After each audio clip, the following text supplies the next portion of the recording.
When we sit, especially for long periods of time, our bodies tend to shut down, which can lead to an early death. The trick is to have it in here that sitting is the new smoking, that sitting is literally bad for you. For 15 years, the Mayo Clinic's James Levine has studied the grim consequences of spending too much time on our duff. People who sit for a prolonged period of time throughout their day are predisposed to developing diabetes, and those people who have diabetes, that's 7% of the whole population, their diabetes is worse. Add to that increased blood pressure, obesity, and more. The people who sit more are more prone to cancers, and that's breast cancer, prostate cancer, colon cancer, I mean multiple cancers. In addition, they're more prone to depression, to feeling blue. Even people who have mental illness, their illness is actually worse. As a potential solution, Dr. Levine worked with companies to improve employee health, and that led to his inventing the combination treadmill desk. At about $3,500, this steel case walk station is the gold standard, but there are cheaper alternatives.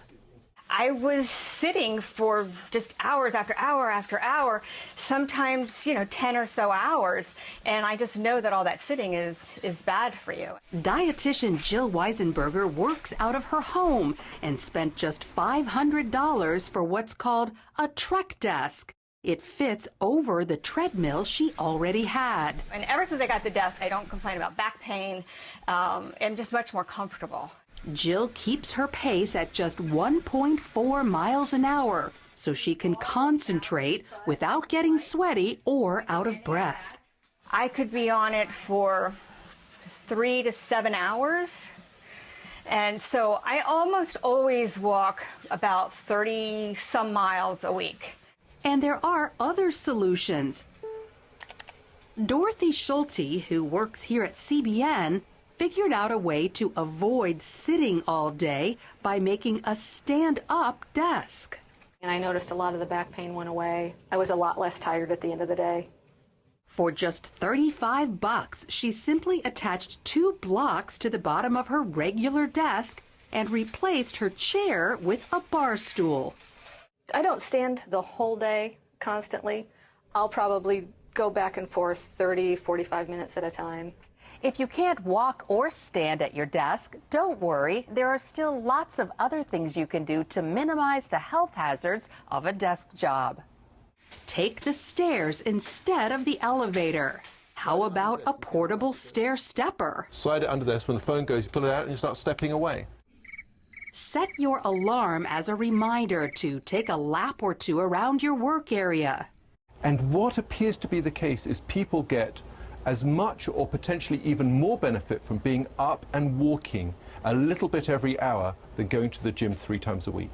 Instead of emailing a coworker, walk over to them. Choose the printer that's far from your desk and park far from your building.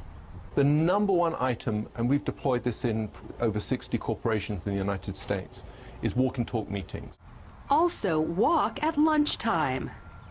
A good way to measure how you're doing is to wear a pedometer, which keeps track of how many steps you've taken. A good goal is 10,000 a day. The office isn't the only danger zone. When you get home, avoid being a couch potato. Studies show each hour sitting in front of the TV means an 11% higher death risk.